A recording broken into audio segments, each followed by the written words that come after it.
Welcome. In this video, you are going to learn about the short poem Yangtze written by Sarah Howe, the British Chinese poet. And if you watch this video till the end, you will get a very good understanding of this poem from the examination point of view. Before that, I really want to thank you for being here with me and thank you for finding me on internet. And if you don't know me, you're for the first time, my name is Pradeep Hariharan and let's jump into the class. I have divided the class into 5 parts. In the first part, we will discuss about the author, as usual, quick introduction, then we'll go into the introduction of the poem, then we will have say something about the features of Sarah Howe's poetry, then we will speak about the major themes. There are 3 themes she discussed about. Then at the end, we will go for a poem analysis, that is line by line, quickly done. So what are the things we have to learn about the author, Sarah Howe? Sarah Howe is one of the youngest British poets. Okay, she was born in Hong Kong and moved to UK. So she has been called as a Chinese poet, also as a British poet. But in our book, our syllabus, she is included as a British Chinese poet. And her first poem came in the year 2009, a certain Chinese encyclopedia. But her first collection of poems, first poem in 2009, first collection of poems, The Loop of Fate, which came in 2014, won the coveted T.S. Eliot Prize Award. And the poem that we have to study, Yangtze, is taken from this Loop of Fate collection. And this is the last poem, the concluding poem of Loop of Jade. I'm sorry, earlier I said Fate. Loop of Jade, my mistake, I'm sorry. It's a commentary on the contemporary politics in China. She speaks about the environmental damage, and in structure, it's similar to haiku, short Japanese poem. And it is an elegy written for the river. Yangtze is one of the largest rivers in China. So ultimately, let's go and see what are the features of a poem. That's the third part. If you look at her features of a poem, actually, as you know, most of these people who live in other countries, they'll always have a nostalgia. All of us have for our own country. So she has a desire to connect with her Chinese heritage. Remember, her father was British, her mother was Chinese, and her mother was an orphan. Okay, so in many of her poems, you can see the recollections of her mother's past as an orphan girl and how she was raised in China. So for her, poetry is a place where she says, I explored my Chineseness, something that otherwise had no place in my life. I have used that quote because if you write a quotation in your exam, you will get more marks. That is psychology. I'm telling you a secret. And for poetry, for her, is a kind of a life writing. Okay, and she experiments with her language. And for example, Andrew Holgate says that she's a writer who is always conscious of her language. And more importantly, she has an eye for detail and there is a lack of sentimentality. Now, what are the major themes? There are 3 major themes in which she speaks about. Her primary theme is to do with minority and refugee experiments. Actually, if you study the Wrong Radio Station, Safania and all, they all speak about minority experience. So when you are speaking, writing about this poem, you can include poems from that. And you can say how Safania uses his minority experience and how Sarah Howe uses her minority experience. So you can make a comparison and contrast, and that way you can score more marks. And second one is East-West hybridity.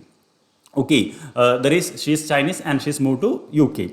And finally, attention, memory and identity. Memory has become a kind of an asset in the modern world. And finally, we come to the poem analysis. Let's go into the poem. In this part, we are going to have a line-by-line analysis of the poem Yangtze. It's a 9 stanza poem, and she starts by describing the present stage of this river. As I told you, Yangtze is one of the largest rivers in China. She says the moon glimmers. So you have to visualize it's not daytime, it's almost the evening time or maybe night because the moon is glimmering. In the brown channel. Okay, channel, actually she doesn't call the river as river. It has become brown. Channel means it has become highly polluted.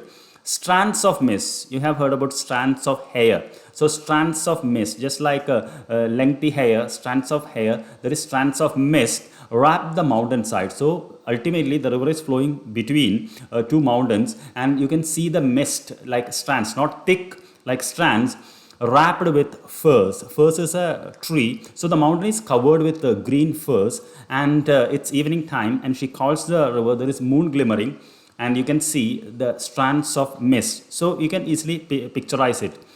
Declining cliff sink beneath vast water. Cliff, you know, it is a vertical mountain. Declining cliff sink beneath vast water by remote path twisting pine. So ultimately she says that there is deep water and there are a lot of pine trees down in the river. So up you can see fir trees in the mountain. There are by remote path you can see twisting pines in the downstream. And she says, for the downstream, two sides of a half bridge built fail to meet. This is an important metaphor she uses. To a bridge, two sides of a bridge fail to meet. Here she speaks about the two cultures of China, the old culture of China and the modern China. And unfortunately, they cannot meet. Okay, so the old China, when it became the modern China, many people have lost their life, the environment got damaged, so it failed to meet. That is what symbolically she says, that two sides of a half bridge built fail to meet. Our crude boat, remember it's a modernized China, and she is not using a modernized boat, a crude boat, chugging, pointing to Chongqing. So she is moving to a destination. As someone I now forget once said, journeying is hard. Remember, the journeying is hard is a phrase you have to use while writing paragraph or essay if you're attempting this, because journeying is hard is a phrase coined by her. That means she says that for example, if you look back, when you were 10 or 15, you think that, oh, what a wonderful life I had. Right now, things have changed. Actually, everybody likes the old period. So here also, she's nostalgic. She speaks about old China, and she says when she moved, when things got moved, when the time passed, journeying is hard, means progressing is really hard. Actually, we love some of our old things. My face greets the evening breeze. I listen, the dream of the place. So ultimately, now she is in a boat, she is describing the place. She says the breeze hits her face. She says she is dreaming, she listens to the dream of the place. By that she means every place has a dream. You remember Simon Armitage's poem, A Vision, that also speaks about a land. So every land has a dream. What is the dream? To be green, lush green, and to produce. But what happens? The dreams are gone. All the dreams have been taken away. Just like us, the land also has a dream. So the dream has gone. Suddenly something happened. A cormorant dives. Cormorant is a bird. Okay, by trembling light from the white islet of a star, the sound of ripple. Suddenly she says a cormorant bird, she dives and it tries to snatch a fish and take away. Then there is a break. Then she speaks about the other half of China. A fisherman skirting shore in his high-prowed skiff, crossing bamboo oars, comes up with a jolt. So ultimately, there is a fisherman who is trying to catch fish. Suddenly, he comes up with a jolt, not because of this cormorant bird, but because something has caught in his net. What is that? But the wizened finger. Wizened means old, overuse. Wizened finger as a submerged branch for below a sunken valley persists. So ultimately, it is not a fish. He gets a branch that got stuck in his net, which he takes it and removes. Slick bare trunks, furred in wafting fawns, have water for sky, ghost for us. So she speaks about the trunks. With that is, you have seen the tree stumps in the water with dirty water around it, and it looks like a ghost forest. Root rot deep in the hill, where buried rock is still dry. So ultimately, the roots of these trunks are very deep in the hill. They are all buried, and the rock is still dry. Then she looks at the other side of the shore and she describes some of the houses there. She says, windows flim, doors drift open, thin windows drift open in the empty concrete shells of the houses. And empty concrete shells means there is nobody living there.